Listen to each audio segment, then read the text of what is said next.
એટલે કહેવાનું શું કે સગ પણ હરિવરનું સાચું, આ સાચું છે, અંતે આ કામમાં આવશે. હા, ભલે કડવું કહેશે તમને, પણ હિતકારી આ છે. અને સગાવાલા મીઠું મીઠું બોલશે તો હા, બહુ આમ ગોળ લગાડીને મધ લગાડીને બોલશે, પણ કોઈ કામના નહીં. હા, કોઈ કામના નહીં. ભાવનગરના એક ભગત હતા. પછી એક બીજા ભાઈએ કહ્યું કે મારે કંઈ પૈસાની જરૂર છે, આપણ માથું માગ. પૈસા શું માગે છે? આ માથું તારા માટે છે. એટલે ભાઈ અત્યારે માથાની જરૂર નથી, અત્યારે 5 રૂપિયાની જરૂર છે. માથું માગ, 5 રૂપિયા. હું 5 રૂપિયા કહેલા આવા હોય માથાને શું કરવાનું? તાવ માથું બજારમાં લઈને વેચાય, હું તક કચરા પેલી નાખવું પડે, ભારે પડે. તો આવું બધું એટલે સગાવાલા બધા છે ને, આવું બધું હોય તો બધું ગોર ગોર કહીએ તો પછી ખરે ટાણે કોઈ કામમાં જ ના આવે, ખસી જ જાય તો. હા, ખરેખર તો હવે તો અનુભવ બહુ કરીને આવ્યા છે, તો બધાને અનુભવ હશે, બધાને. અને તોય અહીંયા હેત ના થાય, ત્યાં હેત થાય. એક ડોશીમાં હતા, એના છોકરા ધોકો મારીને કાઢી મૂક્યા આમ ઘર બહાર. પછી વંડી હતી ને, એક ગાડું જતું તો એમાં ઘાસનો પૂળો ખેંચ્યો ડોશીમાં, અને વંડી આમ પોતાના ઘરની અંદર નાખ્યું. તો કોઈએ કહ્યું કે અરે ડોશી, આ છોકરા તમને કાઢી મૂક્યા તો આ ગમે એમ કે આપણા દીકરા છે ને, ધોકો મારીને કાઢે તો દીકરા કહે છે. આવું છે, ભગવાનના ભક્તવા ના થાય. આ તો એ વાત સાચી હોય કે ના હોય, દ્રષ્ટાંત હોય. પણ મુંબઈમાં કોઠારી ઓટો પાર્ટ્સ આવે છે, બધા કારના બધા સ્પેર પાર્ટ આવે છે ને, એના માલિક જયસુખભાઈ આપણા મંદિરમાં આવતા હતા. યોગી આપવાનું ખૂબ હેત. કરોડો રૂપિયાની ફેક્ટરી એમની હતી. એમના 3 દીકરા હતા, બધા એમને વેચી આપ્યું. છેલ્લી અવસ્થા જેવું હતું. જ્યાં વહેંચી આપ્યું એમને ભૂલ છે પોતા માટે ના રાખ્યું છે કે આ આપણું મકાન છે, આ છે, તે છે, બધું રહીશું ત્યાં. કોણ પૂછે? છોકરા બધા, ઓલો મોટો કહે કે હું ના રાખું, તમે 2 રાખો. ઓલા 2 કહે તું ના રાખો, હું ના. 3 વિચાર કરો. આ હમણાં 20 વર્ષ પહેલાંની વાત છે આ. અને આટલા મોટા, જેને બાપુજી પોતે બધું મહેનત કરીને પરસો પાડીને ઊભું કરીને ફેક્ટરી બી કરીને કર્યું, ને પછી છોકરા આવા નીકળ્યા. એક જણ બાપાને રાખવા તૈયાર નહીં. કેવું કહે? યોગી આપા વાત કરતા કે છોકરાઓ હતા ને, પછી બાપુએ બધાને વહેંચી આપ્યું બધું. હવે છોકરાઓ કે બાપુને રાખે કોણ? તો વારા કર્યા 3 મહિનાના. જ્યારે બાપુજીનો વારો આવે ને ત્યારે ઘરમાં કોદરી જ રાંધાય, 9 મહિના શીરોપુરી, અને 3 મહિના એ લોકો કોદરી ખાય. પણ બાપાને તો 12 મહિના કોદરી. જ્યાં જાય તૈયાર જ હોય, બીજા છોકરાએ તૈયાર કર્યું જ હોય. તો કેવું થાય જો આ દશા થઈ? પછી સંત મંદિરમાં આવ્યા તો સંતોએ પૂછ્યું, કેમ બાપુ, કેમ છે? આવી દશા છે. વાત કરી તો સંતોએ કહ્યું, હું કહું એમ કરશો તમે? હા મા બાપ કોને કહે? જો તારી પાસે કંઈક છે, કંઈક આ કંઈક સાંકળી છે આ આટલી, કે બસ છે કે આ બધું તમે એમ કરો, અને વેચીને પટારો અટારો લઈ આવો, ભાઈ પથરા ભરો, પછી બધું થઈ રહેશે. સમજી ગયા એટલે પછી મોટો પટારો નહીં, પેલા આવતા ને પેલા જૂના જમાનામાં લાકડાના મોટા પટારા, એમાં પથરા ભર્યા અંદર. પછી ઉપર એક રજઈ પાથરીને હુઈ રહે. છોકરાઓ બહાર ગામ ગયા ને તે વખતે આવું કરી નાખ્યું એમને. છોકરા બહાર ગામથી આવ્યા, બાપુજી આ ક્યાંથી લાવ્યા, પટારો ક્યાંથી લાવ્યા? પૂછવા આમ આમ કરે એટલે ઓલા કોઈને ચોક્કસ લાગ્યું કે આ કંઈક માલ પાણી હોય, નહીં તો આવું ના કરે. અને આપણે અન્યાય કર્યો એટલે બાબુ વાત તો કરો. આ કે પટારો છે ને બીજા મારા મિત્રને ત્યાં રાખી મૂક્યો હતો, અને ખરો માલ તો આમાં છે બધું. કે શું કે ખરો માલ બધો આમાં જ છે બધું. ઓલા કે હલાઈ ગયું, હા નક્કરમ પથરા ભરાય. પછી જ્યારે બાપાને વારો ને તો શીરો પૂરી થવા લાગ્યા. હા, બાપા લાલ ટામેટા જેવા થઈ ગયા. સંતો કહ્યું કે હવે તબિયત કેમ છે? એ બાપા તમારી દયા છે કે એ તો મરી જાત લેવા દે વગર. હા બરાબર છે ના, હજુ ઉતાવળ ના કરતા, કે જરા ઉતાવળ ના કરતા. તમારે છે ને સરપંચને બોલાવીને એની હાજરીમાં નક્કી કરવાનું આ બધું. પછી દીકરાઓને કહું કે દીકરાઓ આવો, આ બધું પટારામ જે બધું છે વેચવું છે મારે. તો ખુશ થઈ ગયા, આવી ગયા.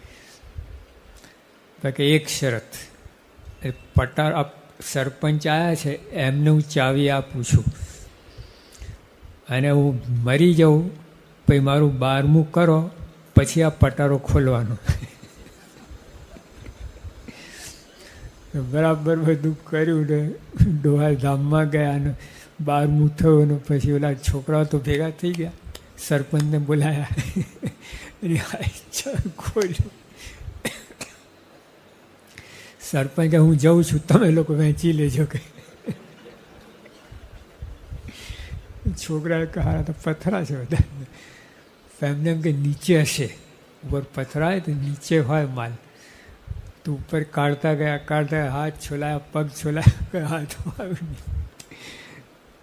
છોકરા સમજી ગયા બાપાએ બરાબર નહીં આપણી ઉતારી ફેલ્યું. કે પછી તો સાધુ મળ્યા એટલે, નહીં તો મરી જાત લેવા દેવા વગર. તો આવું છે. પણ જો આવું છે, આવું કયા ના, પણ આવું બધું હોય છે જ. આમ કલકત્તાની વાત કરું તમને, જો ભાઈ આ તો રૂબરૂમાં અમે ત્યાં બહુ કરોડો અબજોપતિ શેઠ. હવે શેઠ તો ઉપડી ગયા, પછી એમને લખાણ કરી ગયા હતા એ શેઠ કે જ્યાં સુધી મારી પત્ની એટલે આ છોકરાઓની બા જીવે ત્યાં સુધી છોકરાને કોઈને મિલકતનો અધિકાર નહીં. એના બા ધામમાં જાય એટલે શેઠાણી ધામમાં જાય પછી બધા જે રીતે વહેંચણી કરી શકે. બે દીકરા હતા અને બધી તે ખાધે પીએ સુખ્યા હતા, કાંઈ કોઈ તકલીફ હતી જ નહીં. એવું કંઈ હતું નહીં, બધું ફેક્ટરી હતી, બધું ચાલતું હતું. પણ એક દીકરાની વહુ છે ને બહુ ઊંચી નીચી થયા કરે. એને થયા ડોસલી મળતી નથી ને આપણે મિલકત હાથમાં આવતી નથી. શું મિલકત હાથ તમારું જ છે ને બધું, અને ખાધે પીવે મોટર ગાડી ફરતા હતા. શું ઓલી વહુને જરા એવી ચાટ લાગી ને, એને થયું કે આ ડોસીને પતાવી દેવું છે. આ 2 વર્ષ વધારે મરવાની હતી ને, 2 વર્ષે ખમી ના શક્યા અને પતાવાના વિચાર ઉપર આવી ગયા. પછી એકવાર આ ડોશીમાં આ શેઠાણી માદા પડ્યા. પછી એ પહેલાં થોડી વાત કરું, ત્યાં છે ને કલકત્તામાં એક ડૉક્ટર ઠક્કર કહીને છે, મોટા ડૉક્ટર, 50 આવા કુટુંબના ફેમિલી ડૉક્ટરે એ આવેલા ત્યાં. તો ત્યાં મંદિર ઉપર અગાશીમાં તો ત્યાં આપણે લિફ્ટ નથી કલકત્તા મંદિરમાં, અને શેરી જાડું આ ડૉક્ટર ઠક્કરનું. તો ઉપર હું હતો ત્યાં આવ્યા, હાંફતા કરતા કરતા અને કે સાહેબ મને નિયમ આપી દો, સાહેબ મને નિયમ આપી દો. પણ શાનો નિયમ? અમે તો તૈયાર જ છીએ નિયમ આપવા માટે. પહેલાં શાંત થાવ, થોડો હવા શ્વાસ પેલું તો ઠેકાણે આવે પછી વાત કરો. ના સાહેબ નિયમ આપી દો, નિયમ આપી દો. આવી તો તૈયારી કોઈની જોઈ નથી. આટલી બધી તૈયારી નિયમ આપવા. હવે શું નિયમ જોઈએ? કે બસ બહારનું ખાવું નહીં, કોઈને ત્યાં ખાવું નહીં, બહારનું નહીં ને કોઈને ત્યાં. હવે આવું બધું નિયમ બહારનું ખાય બરાબર, કોઈને ત્યાં. તમે તો ડૉક્ટર છો, જવું પડે પાર્ટીથી. સાહેબ મેં નિયમ આપ્યું પછી વાત કરું તમને. સારું આપતા નિયમ. હવે તો રાજી થયા કે વાત કરો. પછી એ વાત કરતાં કરતાં આટલી વાત કે ડોશી ઓલા વહુને આમ પતાવી દેવાની વાત આવે વિચાર. પછી એટલે એમના જે સાસુ થાય ને એના શેઠાણી એકવાર માદા પડ્યા તો અમને કહ્યું કે બેટા કંઈ ખાવું નથી. એટલે વહુને કે થોડો તીખો ઉકારો જરા બનાવી લે, એટલે થોડુંક પેલું અમી આવે મોઢામાં, એટલે એને કારીગીરી કહી દીધી. હા બસ પીએ એટલી વાર ઉપર અંદર નાખીને પછી હજુ ભગવાનનું કરવું કેવું હોય છે. તો ઉકારો મૂક્યો અને અમને પાછું કંઈક જરા બેઠું કે બેટા રહેવા દે, હમણાં નથી એમ પીવું. તો ડૉક્ટરને બોલાય, ગમે એમ કહે બધું નથી ફાવતું. તો ડૉક્ટર ઠક્કર, હા એમના ફેમિલી મેમ્બર, હવે કંઈ બીજે તક કુટુંબમાં ગયા હતા. તો એમની નર્સ એકદમ તાત્કાલિક અર્જન્ટ તો એ આવી અને અમને જરાક ઠીક કે બેટા ઓલો ઉકારો ઠંડો ના તમે પી જાઓ ને. નર્સે પીધી ઉપડી ગઈ. ક્યાંથી ક્યાં નંબર લાગે છે વિચાર તો કરો, કેવું કહેવાય. એટલે ડૉક્ટર ઠક્કર કહેશે મને સાહેબ મારો વારો હતો. હા કે હવે ત્યાં હંમેશા એ લોકો ચા પાણી લેતા હોય, પીતા હોય, કરતા હોય કે જો આ તો ભગવાનભાઈ રક્ષા કરી કે હવે તો મારો વારો હતો. એને એટલે મેં નર્સ ઉપી ગઈ. એટલે ત્યાં નિયમ જ આપી દો, બહારનો કોઈ વિશ્વાસ જ નહીં. ગમે એવું હોય ને આવું થયું. તો કહેવાનું શું કે જો આટલા મોટા કુટુંબમાં એટલું ખાનદાન કુટુંબ બાપદાન કેવું ચાલે છે બધું, કોણ કોનો છે બોલો. હવે 2 વર્ષ પછી તો સાસુધામમાં ગયા. આટલું ખમી ના શકે? આટલા વર્ષોથી ક્યાં જરૂર હતી ચાવીની? આવું છે આ. એટલા આ માલ મિલકત બધું ધન સંપત્તિ એવું છે ને એમાં દુઃખ જ ભરેલું છે. આપણને લાગે શું સ્વામીની વાતમાં છે દ્રષ્ટાંત આપવું. 4 ભાઈઓ હતા ને, એ લોકો કે આપણે ભગવાન પાસે આમ દ્રવ્ય માગો, બસ પછી આપણે આ સુખી થઈ જઈએ. એ લોકો ખૂબ ભક્તિ કરવા લાગ્યા. તો આકાશવાણી થઈ કે તમને બધાને ધન તો મળે પણ દુઃખ બહુ પડશે. કે વાદળા જેટલા દુઃખ આવે વાંધો નહીં પણ પૈસો મળે. લો આપણે બધાનું આવું છે. આ બધાને આવું છે. સુખ કોઈને જોઈતું નથી, પૈસા જોઈએ છે. બોલો, કોઈને સુખ જોઈતું નથી, પૈસા જોઈએ છે. હા ગમેલું દુઃખ પડે પણ પૈસા. પછી 4 મણનો પેલો સોનું પડ્યું ગચ્યો ઉપરથી આકાશ. તો આ લોકો કહે 1-1 મણ આપણે વેચી લઈએ. પછી 2 જણ સંપ્યા. હા આપણે ઓલા બેને પતાવી દે એટલે આપણા ભાગમાં 2 મણ આવે. જો પૈસા એટલી વાર પછી દાન જ બગડે છે.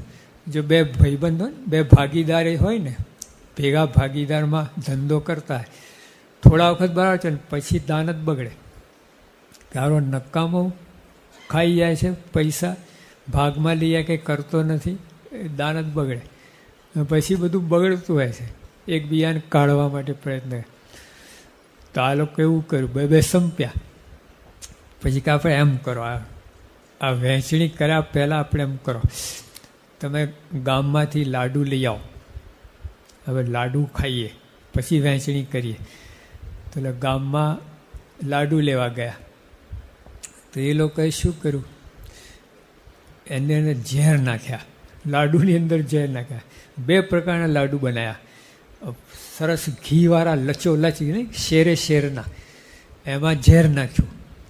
અને પોતા માટે લુખ્ખા બનાવ્યા, બહુ આમ ઘીવાળા નહીં. એટલે ઓલા લોકોને આપણે આ ઘીવાળો આપશું તો ખુશ થશે અને ખાશે. અને આ લોકો બે શું નક્કી કર્યું કે ઓલા લોકો આવે ને એનું પાણી ભરવા મોકલ્યું છે વાવમાં. વાવ હોય ને, પહેલાં તો નર નહોતા, તો ત્યાં ઉપરથી પથરા મારીને બંનેને મારી નાખશો અમે. આ લોકો આવો પ્લાન કર્યો અને આ લોકો આવો પ્લાન કર્યો સામસામા. ઓલા લઈને આવ્યા શેરના. પછી કે ભાઈ આ પાણી પહેલાં ભરી લાવો, એટલે જમ્યા પછી પાણી પેલા વાવમાં ઉતરવું, પાણી લાવો, એના કરતાં અમે લાડવા લઈ આવ્યા, તમે કે પાણી ભરી આવો. પેલા પાણી ભરવા ગયા, ઉપરથી પથ્થરોમાં બંને સમાન પડી ગયા, અંદર મરી ગયા. પછી આ લોકો કે હવે આપણે 2 મણ લઈશું ભાઈ. પછી કંઈ જમીન પછી કહેવાય લે કહે જોવા આપણા માટે લુખ્ખા લાડુ અને પોતા માટે આમ ઘી નીચોતા લાયા છે. હવે આપણે આ ખાઈએ નીચો ચીચો તારામ શેરના ખાધા, એ મરી ગયા. 4 સોનું પડી રહ્યું. સ્વાયની વાતમાં દ્રષ્ટા આવું છે. આ દુનિયા આખી કહાણી એની જ છે.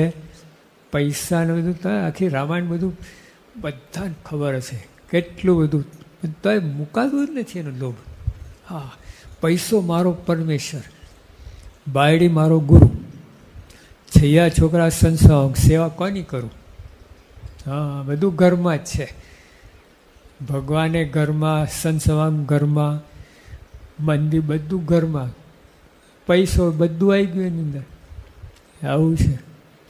આપણા ભક્તો એવું હોય છે, પેલા ભક્તિ બરાબર કરતો, હા સારી ભક્તિ કરતો, સેવા કરતો બધું, પણ જ્યાં પૈસાનો મામલો આવે ને તો બુદ્ધિ બગડે. હા, સત્સંગની અંદરની વાત કરું છું તમને. એટલે બહુ નથી પણ અમુક નીકળે છે. 5% એવા દેખાયા બગાડ. પૈસો આવે ને બુદ્ધિ બગડે. ભાઈ સેવા બધું બાજુમાં રહી જાય, આવું થવા લાગે.